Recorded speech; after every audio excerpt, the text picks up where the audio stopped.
बिस्मिल्लाहिर्रहमानिर्रहीम। अस्सलाम वालेकुम डियर स्टूडेंट्स। हम एक्सरसाइज नंबर 4.1 सॉल्व कर रहे थे और हम फर्स्ट 8 क्वेश्चन सॉल्व कर चुके हैं। तो आइए स्टार्ट करते हैं question number 9। Question number 9 is find a polynomial whose factorization is x plus y minus 2c x plus 2c plus y by using an appropriate formula. तो हमारे पास फैक्टर्स गिवन हैं और हमने पोलिनोमियल फाइंड करनी है। पहले हमें पोलिनोमियल बताई गई होती है और हम जो हमारा आंसर आते हैं वो उस पोलिनोमियल के फैक्टर्स होते हैं। अब यहाँ हमारे पास फैक्टर्स गिवन है और हमने बताना है कि ये किस पोलिनोमियल से ये फैक्टर्स बने हैं फार्मूलाज यूज़ करते हुए। तो देखें यहाँ इसको थोड़ा सा तरतीब से लिख लेते हैं। x प्लस वाई और ये माइनस 2c और यहाँ x plus y plus 2c by using formula a plus b into a minus b equals to a square minus b square. तो यहाँ देखें a है हमारे पास x plus y whole square और माइनस और 2c b है हमारे पास इसका स्क्वेयर। इसको ओपन करेंगे। We know that x plus y whole square is equals to x square plus 2xy plus y square और ये हो जाएगा minus 4c square. So this is our required polynomial.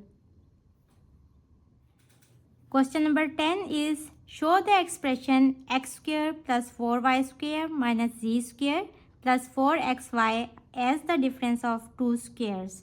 तो हमने इस एक्सप्रेशन को टू स्क्वेयर्स के डिफरेंस के तौर पे शो करना है। गिवन एक्सप्रेशन है हमारी x square plus 4y square minus z square plus 4xy।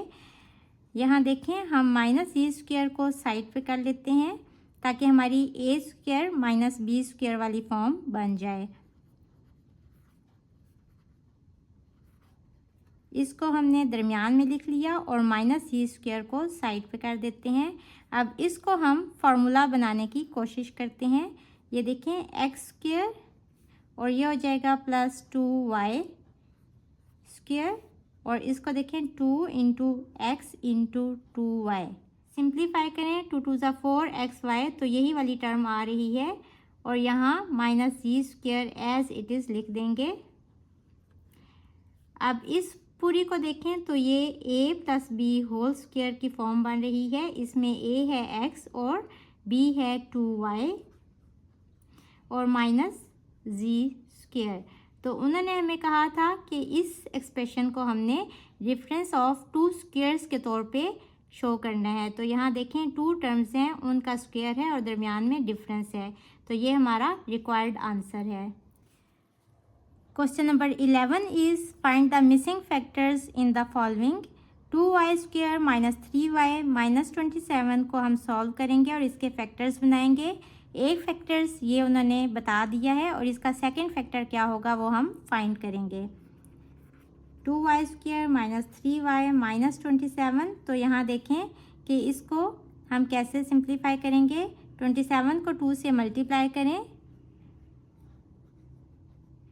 ये बिल्कुल आपकी प्रीवियस क्लास की तरह का क्वेश्चन है और यहाँ हम 54 के फैक्टर्स बना लेंगे। तो 2 27 सा 54 होता है और 3 18 सा 54 होता है, 6 9 सा 54 होता है। हमने इनको ऐड या सब्ट्रैक्ट करने से जो आंसर लेके आना है वो है -3। तो यहाँ देखें 6 और 9 वाली टर्म्स यूज़ होंगी। 2y square 9y plus 6y और यहाँ मैंने 9y के साथ नेगेटिव साइन डाला है क्योंकि बड़ी वैल्यू का साइन आ जाता है और ये दोनों सब्ट्रैक्ट होंगी तो -3y हमारा आंसर आएगा। अगर हमें यहाँ प्लस चाहिए होता तो हम बड़ी वैल्यू के साथ प्लस लिखते और 6 के साथ हम माइनस लगाते।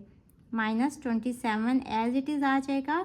अब यहाँ देखें हम इन दोनों में से कॉमन ले सकते हैं y को। तो ये हो जाएगा 2y माइनस 9 और यहाँ हम किसको ले सकते हैं 3 को 2y माइनस 9। यहाँ से देखें 2y माइनस 9 कॉमन आ जाएगा, तो अंदर हमारे पास रह जाएगा y प्लस 3। हमारे पास जो गिवन एक्सप्रेशन थी वो थी 2y square minus 3y minus 27, और उसमें से y प्लस 3 उन्होंने हमें दी हुई थी, और जो हमने फाइंड की वो कौन सी है, 2y minus 9। So this is our required answer. Question number 11 के सेकंड पार्ट में भी उन्होंने हमें एक एक्सप्रेशन दी हुई है, इसके हमने फैक्टर्स बनाने हैं। एक फैक्टर उन्होंने हमें बताया हुआ है और सेकंड फैक्टर क्या आएगा वो हमने फाइंड करना है। तो हम इसको सिंप्लीफाई करके इसके फैक्टर्स बना लेते हैं। बिल्कुल सेम उसी तरह 9 को हम 5 से मल्टीप्लाई करते हैं तो हमारे पास 45 आ जाएगा, और 45 के हम फैक्टर्स बना लेते हैं। 1 45 सा 45, 9 5 सा 45 एंड 15 3 सा 45। तो हमारे पास ये वाले दोनों फैक्टर्स यहाँ यूज़ होंगे, क्योंकि इनको माइनस करें तो हमारे पास 12 आ रहा है। 5x स्क्वायर, अब देखिए यहाँ प्लस है और हमने इनको माइनस करना है, तो हमारे पास आंसर 12 आएगा।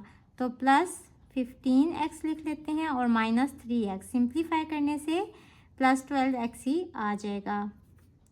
यहाँ से देखें फर्स्ट 2 में से 5x कॉमन आ जाएगा, तो अंदर रह जाएगा x प्लस 3, और यहाँ से माइनस 3 कॉमन आ जाएगा, तो x प्लस 3, माइनस कॉमन लिया है तो अंदर साइन चेंज हो जाएगा। यहाँ से x प्लस 3 कॉमन ले लें तो जो वैल्यू यहाँ बच जाएगी वो है 5x, और यहाँ से 3 माइनस 3। हमारे पास जो गिवन एक्सप्रेशन थी वो है 5x square plus 12x minus 9, और एक फैक्टर x प्लस 3 हमारे पास गिवन है, तो सेकंड फैक्टर जो हमने फाइंड किया वो है 5x minus 3। So this is our answer. Students, question number 12 is x4 plus 4m4। अभी तक जो आप फैक्टराइजेशन कर रहे थे वो मिलती जुलती थी आपकी प्रीवियस क्लास वाली फैक्टराइजेशन से। यहाँ थोड़ा सा डिफरेंट है, आप इसको गौर से देखें, बट बेसिक कॉन्सेप्ट वही है, और आपको यकीनन ये आसान लग रहा होगा क्योंकि आप 8th क्लास में भी ये पढ़ चुके हैं। तो यहाँ देखें x4 को हम लिख सकते हैं x स्क्वायर स्क्वायर, प्लस इसको हम लिख सकते हैं 2m स्क्वायर होल स्क्वायर, और यहाँ फार्मूला कंप्लीट करने के लिए हम लिखेंगे 2a इज़ x स्क्वायर और b इज़ 2m स्क्वायर। इसको सॉल्व करें, 2 2 ज़ा 4 x स्क्वायर m स्क्वायर। ये हमने खुद से वैल्यू ऐड की है, तो इतनी ही वैल्यू हम सब्ट्रैक्ट भी कर देंगे ताकि हमारा जो मेन टर्म्स हैं वो वही रहें जो क्वेश्चन में थी। तो यहाँ से देखें, इनको सॉल्व करने से हमारा फार्मूला बन रहा है x square plus 2m square whole square का, और ये एज इट इज़ साथ आ जाएगी। अब देखें दरमियान में नेगेटिव साइन है, तो इसको भी हम परफेक्ट स्क्वायर की फॉर्म में लिख लेंगे, तो ये हो जाएगा 2xm होल स्क्वायर, और अगेन इस पे हम फार्मूला लगाएंगे a square minus b square equals to a plus b, a minus b वाला। तो a है हमारे पास x square plus 2m square, और b है ये अंदर वाली टर्म प्लस 2xm, और यहाँ जो हम साइन यूज़ करेंगे वो एक दफ़ा पॉजिटिव होगा और एक दफ़ा negative. x square plus 2m square, plus वाला साइन हम यूज़ कर चुके हैं, तो यहाँ आएगा माइनस 2xm।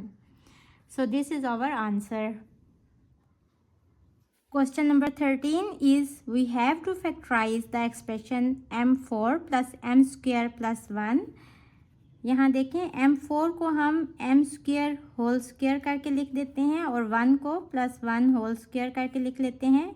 यहाँ देखें 2, this is m square, this is 1। 2m square हमने ऐड की, तो ये हम यहाँ सब्ट्रैक्ट भी कर लेंगे, और ये वाली जो टर्म है ये हम एज इट इज़ इधर लिख देंगे। इनको देखें, ये बन रहा है m square plus 1 whole square, और इनको सिंप्लीफाई करने से हमारे पास आ जाएगा माइनस m स्क्वायर। और अगेन यहाँ देखें ये दोनों परफेक्ट स्क्वायर्स हैं, तो यहाँ हम ए स्क्वायर माइनस बी स्क्वायर वाला फार्मूला यूज़ करते हुए एक दफ़ा इनको पॉजिटिव साइन के साथ लिख देंगे और एक दफ़ा इनको नेगेटिव साइन के साथ लिख देंगे।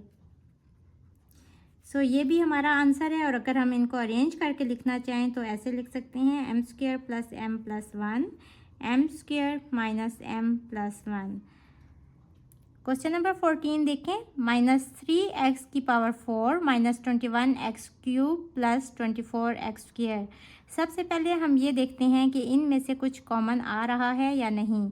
तो यहाँ देखें -3x² कॉमन आ रहा है, तो अंदर हमारे पास रह जाएगा यहाँ x², यहाँ पॉजिटिव साइन हो जाएगा क्योंकि नेगेटिव साइन भी हमने कॉमन ले लिया, तो 7x और यहाँ -8। यहाँ हमारे पास परफेक्ट स्क्वायर तो नहीं बन रहा क्योंकि 8 किसी भी चीज़ का परफेक्ट स्क्वायर नहीं है, तो हम यहाँ इसके फैक्टर्स बना लेते हैं। 8 को यहाँ 1 है कांस्टेंट हमारे पास, तो 8 1 सा 8, तो 8 के ही फैक्टर्स हम बनाएंगे। एक तो होता है 2 4 सा 8, बट उनको ऐड या सब्ट्रैक्ट करने से 7 नहीं आ रहा, तो जो हम यूज़ करेंगे वो है x² और 8 1 सा 8 ही।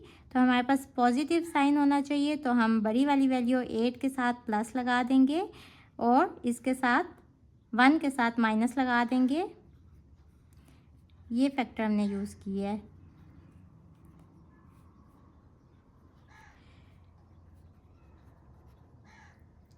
यहाँ देखें हम इसको अरेंज भी करके लिख सकते हैं या हम इन दोनों में से भी कॉमन ले सकते हैं। अगर अरेंज कर लेंगे तो थोड़ा इजी हो जाएगा। -x को यहाँ लिख लें और +8x - 8 को यहाँ लिख लें।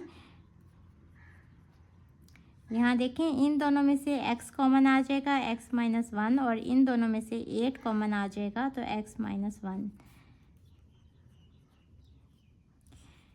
इन दोनों टर्म्स में से x - 1 कॉमन आ जाएगा, यहाँ रह जाएगा x और यहाँ +8। So this is our required answer, 3x² into x - 1 into x + 8। Hopefully बच्चों आपको आज के लेक्चर की समझ आ गई होगी। इसके साथ ही मुझे दें इजाज़त। अल्लाह हाफिज़।